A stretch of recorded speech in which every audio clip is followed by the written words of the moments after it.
चलो तो थोड़ा सा समझते हैं meaning of phase lead and lag. आखिर फेज लीड और फेज लैग का मतलब क्या होता है। ठीक है, तो मान लो हम लोग एक रिफरेंस लाइन ले रहे हैं ईएमएफ के लिए, एक रिफरेंस लाइन ले रहे हैं ईएमएफ के लिए। ऐसा मान लो ईएमएफ का ग्राफ है, E is equal to E not sine omega T.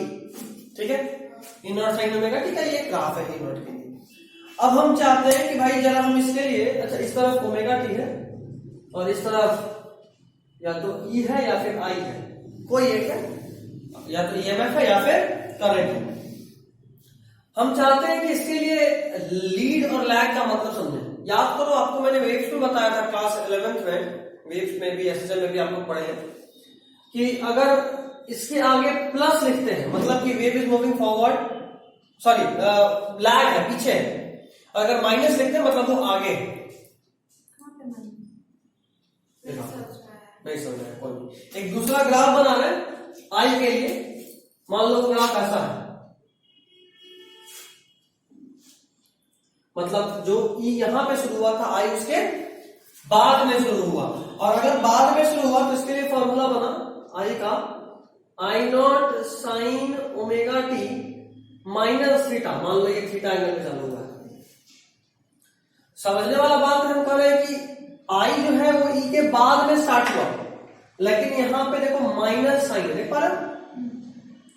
तो वेव्स में भी आप लोग पढ़े हो कि वेव्स अगर फॉरवर्ड डायरेक्शन में मूव करता है, अगर याद आ रहा हो थोड़ा सा भी, तो नहीं आ रहा तो कोई नहीं, बट याद रखना वेव्स अगर फॉरवर्ड डायरेक्शन में मूव करता है तो उसके आगे माइनस का साइन होता है, और अगर वो बैक डायरेक्शन में मूव करता है तो उसके आगे प्लस का साइन होता है। मतलब मान लो एक और कोई ग्राफ है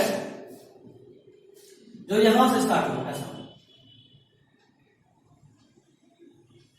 ऐसा, तो इसके लिए मान लो ये भी आई है, तो उसके लिए फॉर्मूला होगा I naught sine omega T plus मान लो एंगल फाइव है, यहां मान लो फाइव है।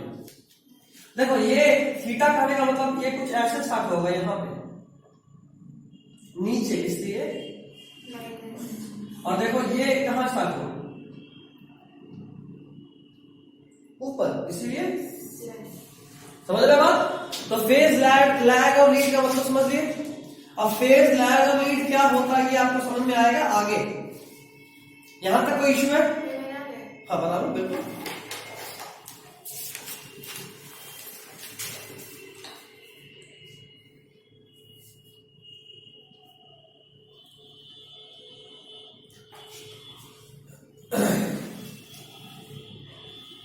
लोग वेब सीरीज देख रहे हो नहीं देख रहे? कोई वेब सीरीज नहीं देख। सुधार गया एक जिसका इंतजार है वो आ नहीं रहा है। कौन सा? 12 नंबर का इंतजार है? हाँ? 12 नंबर मतलब तो 12 नंबर जून में निकलना होता है। कौन सा भाई? मेरा वेब सीरीज तो बहुत सेलेक्ट कार्टून तो है, तुमको 3 चाहिए? हाँ हाँ वही थी। महेश्वरी में जाने के बाद क्या होता है उसमें कौन नहीं देखता? हमको मजा आता है। सर की जिंदगी हम अभी नया नया देख रहे थे क्या, मनी हाइस्ट देखे हुए? आप पहले हम लोग को इकोनॉमिक्स पढ़ाते थे ना बाहर के क्लास में, हम लोग देख के हाँ तो मैं कॉमर्स को और कुछ पढ़ा देते इकोनॉमिक्स वगैरह, तभी तो बड़ी ठीक है बताना हमको कि हमको पढ़ना है। वो बोली ना को नोटबंदी का डेट याद देगा तुम्हारा बर्थडे उसी दिन, फाइनल उसी दिन मोदी जी ने ऐलान किया था नोटबंदी का, पढ़ना है ना? नहीं हमको याद नहीं रहेगा, किसी को बर्थडे याद नहीं रहता। इसको नोटबंदी का डेट याद है, मेरा बर्थडे तुम्हारा 1 मार्च बोले ना कि फरवरी बोले? फिर 1 फरवरी। रिद्धि का बर्थडे इसलिए याद रहेगा।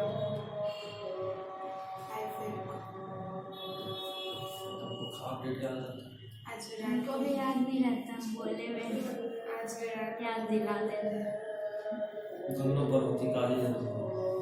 अरे हम क्या किए भैया जो है इस बोल हमको हम उसको बोले शुभम का भी आज बर्थडे है। कौन सुनो? दिन लोग जाता था ना, अच्छा तारुण का बर्थडे आज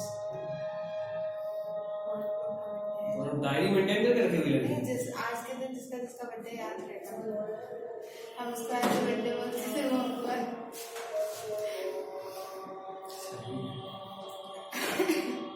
हो गया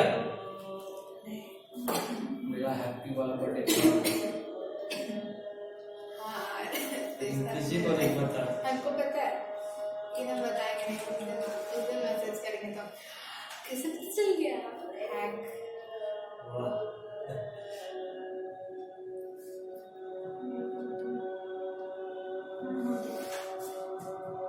बता दो, छोड़ दो क्या करें अपना बर्थडे।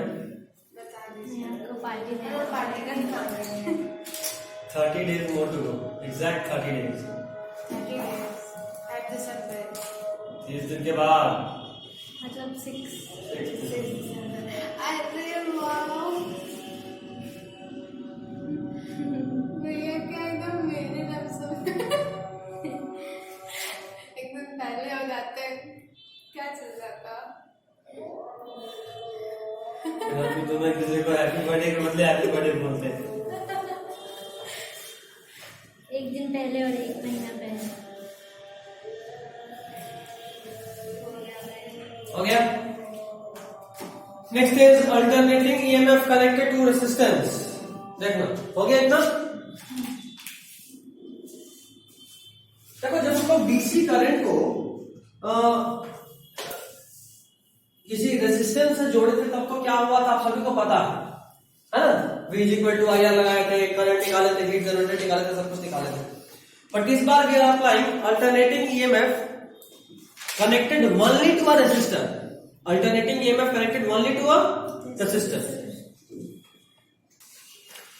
हाँ, तो अगर हम किसी AC सोर्स को प्योर रेसिस्टर सर्किट से लगाए हैं, माइंडेड इस सर्किट में सिर्फ और सिर्फ क्या है, रेसिस्टेंस और कुछ भी नहीं।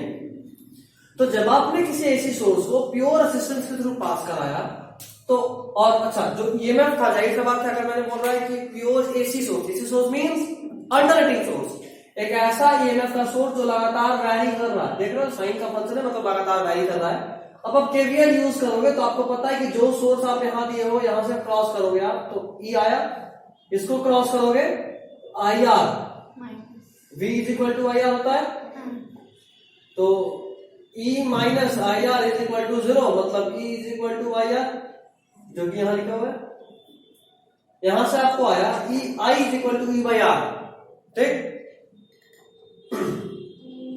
अब अगर आप करंट के पीक सोर्स का बात कर रहे हैं E नॉट तो वो होगा सॉरी I नॉट तो E नॉट बाई R। और इन द सेम वे अगर आप IRMS यूज करोगे तो होगा E RMS बाई R।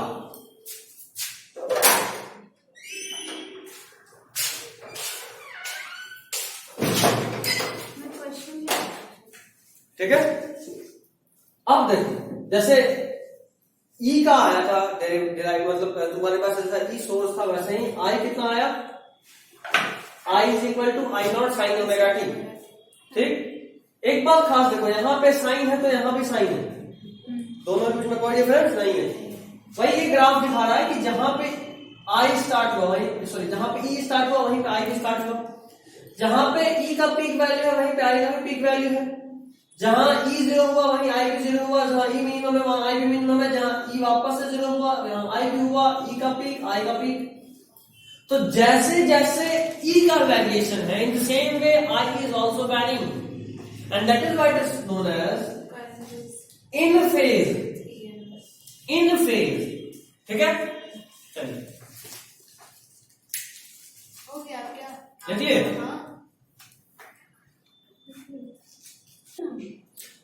हाँ, तो इस बार हम लोग एक इंडक्टर को अल्टरनेटिंग सोर्स के साथ लगाए। ठीक है। खास बात यह है कि यहां पे भी आपके पास एक अल्टरनेटिंग सोर्स है तो उसका आपके पास एक इक्वेशन है E not sine omega T.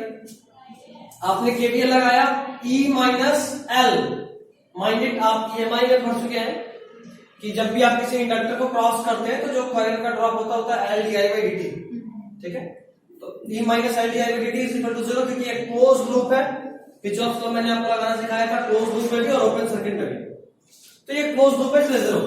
Solve करेंगे ये नेगेटिव इधर आएगा पॉजिटिव में कन्वर्ट होगा। देख लो अभी हमें चाहिए करंट तो हम लोग डी आई एक तरफ छोड़े, E into D T by L, कोई इशू? ये हमारे में माइनस था, नहीं इक्वल्स टू के आगे माइनस। यहाँ अरे नीचे E is equals to minus L d by d t. वाले से माइनस है, यहाँ माइनस है तो इक्वल टू इस पर लाइन तो प्लस हो जाएगा ना। लेकिन वहाँ माइनस करके था फॉर्मूला। अच्छा फॉर्मूला में वो डायरेक्शन बता रहा था कि जिस तरफ ईएमएफ होगा वहां पे स्पेशली बोला था बार बार कि यहाँ इट अपोजेज इट्स कॉज, जो कॉज होगा उसको अपोज करता है, इसलिए माइनस था ईएमआई में। It always opposes it's cause, जो इसका कॉज होता है ये उसको अपोज करता है, इसलिए माइनस है। तो D I is equal to D T by L, E का इक्वेशन यहां से, और हमें करंट चाहिए तो इंटीग्रेट करना पड़ा था, इंटीग्रेट कर रहे हैं, इंटीग्रेट करेंगे तो हमें ये फॉर्मूला मिलेगा। ठीक, खास बात देखिएगा यहां पे अगर हम इसको करंट के इस इक्वेशन से कंपेयर करें, I is equal to I not cos omega t, क्योंकि ये ओमेगा इसलिए यहाँ पे हम लोग कॉस है तो कॉस लिखे, तो देखो साफ साफ दिख रहा है I naught is equal to E naught by L omega. मतलब ये कि I is equal to E by R होता है, और यहाँ पे हमको दिख रहा है ई नॉट बाई एल ओमेगा, मतलब पक्का है कि एल ओमेगा आर के बराबर होगा। तो एल ओमेगा को हम लोग यहाँ पे रेजिस्टेंस नहीं बोल के एक नया नाम दिए, नाम बोले इसका रिएक्टेंस। क्या बोले? रिएक्टेंस। और रेजिस्टेंस के बजाय इसको डिनोट किए एक्सएल, क्योंकि इंडक्टर की वजह से इसलिए क्या बोले एक्सएल। अगर कैपेसिटर होता तो बोलते एक्ससी। ठीक है, तीनों रहेगा तो देख लेंगे आप। वेट, तू समझ रहा है, पढ़ लिया है, इन लोगों को बेलगाम मत। जब तीनों एक साथ आता तो सब लैग लीड में तुम भी फंसे हो अभी तक। हाँ, तीनों साथ में LCR series circuit, LCR power circuit, तब से हम एग्जाम्पल लैग और लीड के कारण हमको पता है वहां प्लस होगा या माइनस। वीडियो से तो पढ़ सही। नहीं पूरा है ना, इधर इधर इधर। तो ये एक्सएल असल में हम ही थोड़ी देर पहले समझाए थे, लैग करेगा तो प्लस होता है ना, लैग भी होता है। खैर तो आगे से स्टार्ट होता है। हाँ देखो, resistance offered by inductor to AC को क्या बोले एक्सएल यानी रिएक्टेंस। और देखो हम लोग साइन में बात कर रहे हैं, sign omega T plus pi by to कैसे लिखे पता है? क्योंकि यहाँ कॉस ओमेगा टी ये था साइन में, तो हम कंपेयर करने के लिए दोनों को साइन में कर दिए, और जब दोनों को साइन में किए तो मेरे पास क्या आया sign omega T plus pi by to. तो दिख रहा है कि दोनों के फेज में यहाँ सिर्फ ओमेगा टी है, यहाँ ओमेगा टी में पाई बाई टू एडेड है, मतलब कितना एडेड है 90 प्लस है ना। तो क्या बोलेंगे E lead I by pi by two. E जो है देखो प्लस है, आई क्या है, आई में प्लस लगा मतलब आई पीछे होगा, समझ रहे हो? प्लस वाला का भी मतलब होता है ना, प्लस मतलब पीछे। तो अगर हम कर रहे हैं यहाँ प्लस है मतलब आई पीछे होगा। इसको एक और तरीके से बोल सकते हैं, कैसे बोलेंगे सुनना इधर, I lag E by pi by two. I जो है ई से पाई बाई टू कम है, प्लस दिख रहा है इसलिए कम है, या उल्टा बोले ई आई से पाई बाई टू ज्यादा है। समझ रहे बात? हाँ, लैग मतलब प्लस, अभी बताया वेव्स में पढ़े थे हमने। तो ई ज्यादा है, E lead I by pi by two बोल लो, या ऐसा बोल लो I lag E by pi by two. ठीक है, चलिए बस this is all for today.